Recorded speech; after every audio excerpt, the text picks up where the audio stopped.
You don't see the worst parts of humanity and it not be affected, not be screwed up. It's gonna change the world till the world changed me.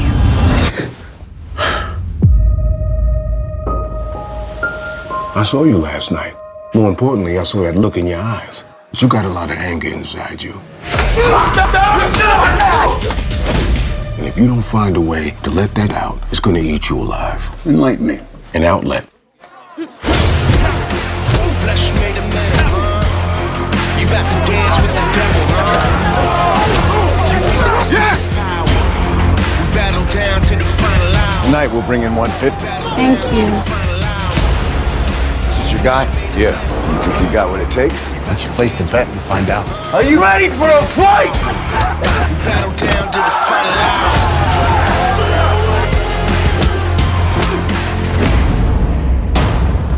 Your boy just killed a cop. LAPD! Everyone clear the place out now! What kind of cops you got here? LAPD caught with money, dope, and guns. These are bad cops. Just make sure nothing comes back to haunt us.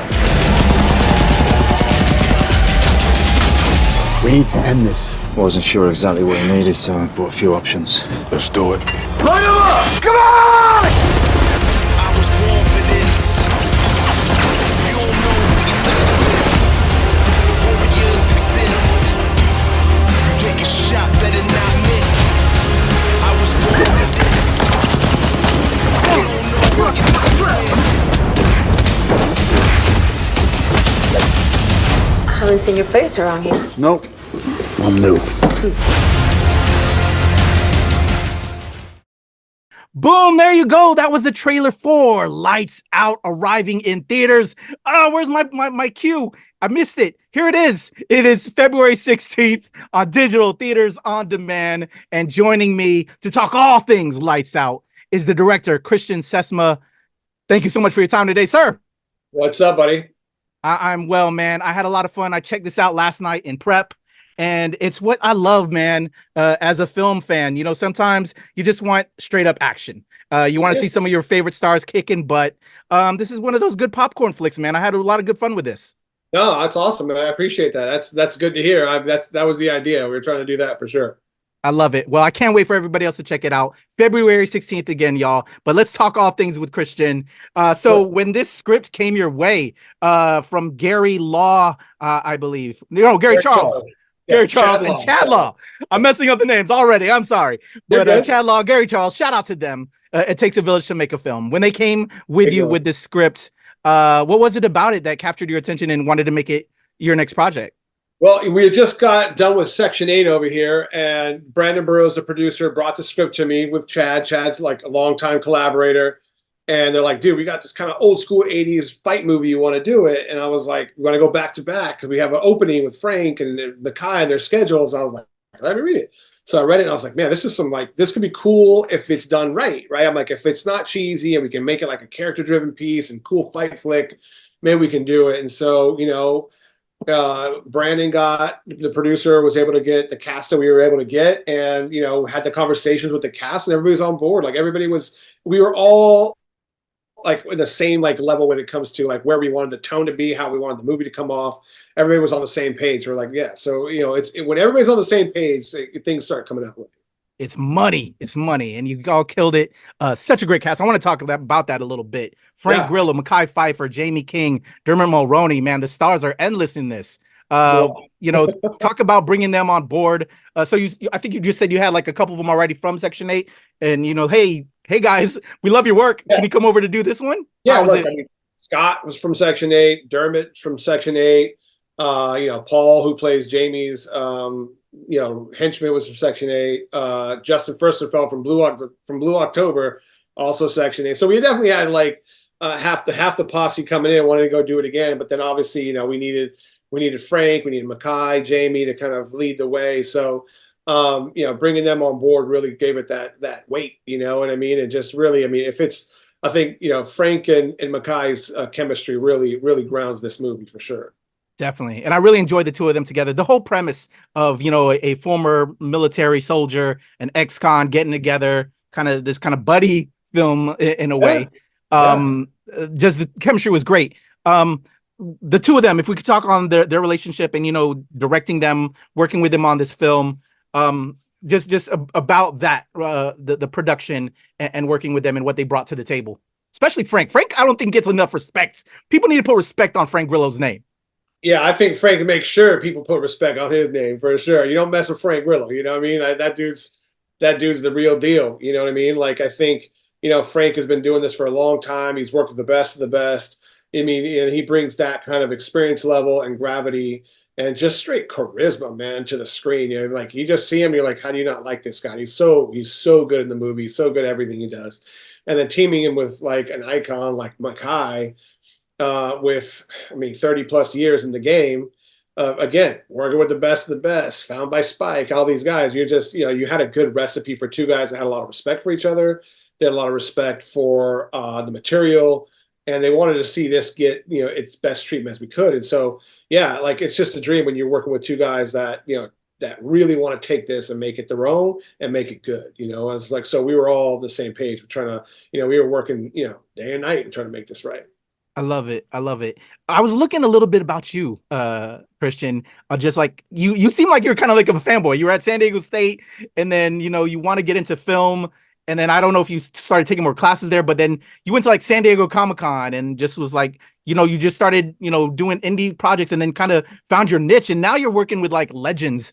What is like that for you, man? Like, you're continuing on, just amazing cast. Kind of like a fan. Like, am I a fan? Dude, yeah, it's like Star Wars shit here, like freaking Superman stuff there. I mean, yeah, man, I got Star Wars tattoos. I mean, come on, like, yeah, you're definitely have like a movie nerd.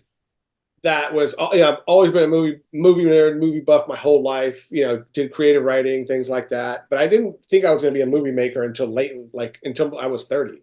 So I graduated from San Diego State, had no idea. So it's amazing that I get to work with people that I grew up loving and watching, and now kind of with people that I'm a fan of. So it's cool. It's like, you're fanning out on people. So it's good. I love it, man. And you have to have some great confidence, because, sometimes people lose it. And yeah, you're definitely pulling your weight there, and you're making things happen.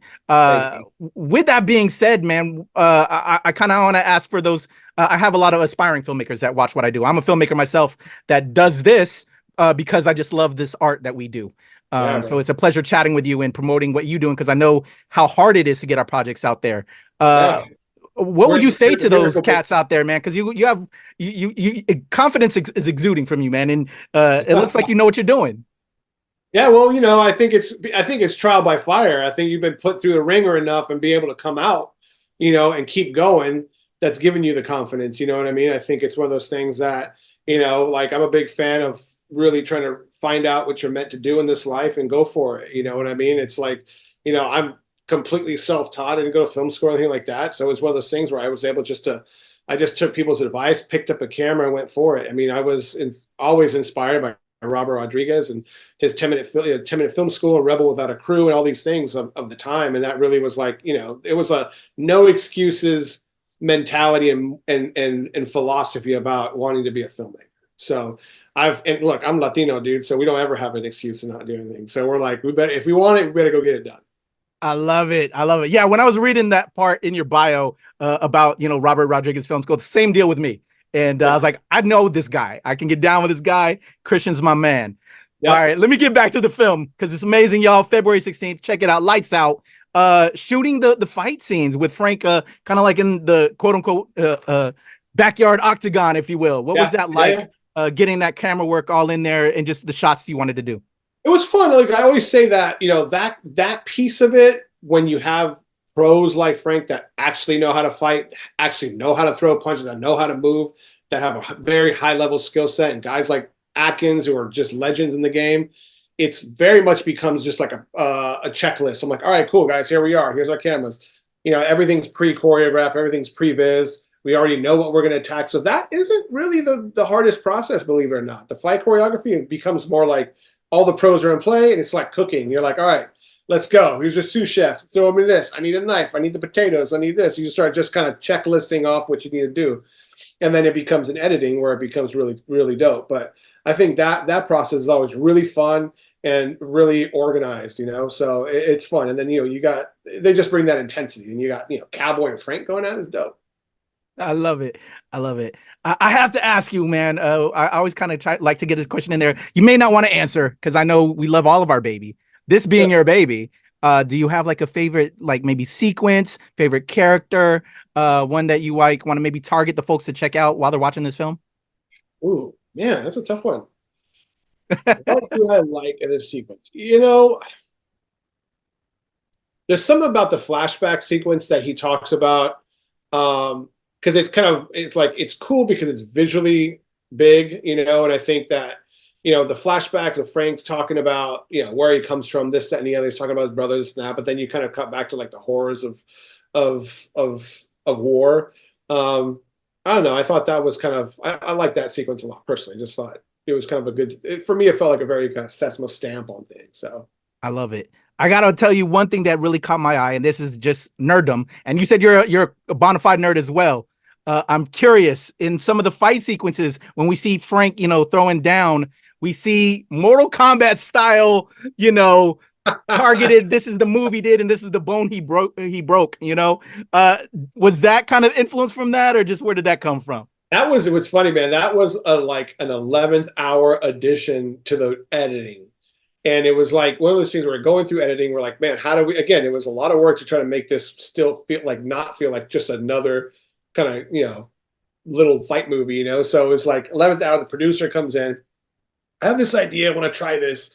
And so we were kind of back and forth about it. You know, we're like, man, is this one step over the line where now we're being cheesy, you know? So it's hard as a filmmaker to keep the tone right on track. And so after kind of a lot of back and forth, and we watched, I'm like, you know what, we're okay. This will be just a little sprinkle of something, so people go, okay, this is cool. And it kind of give us a little bit like we're still a fun fight movie. You know what I mean?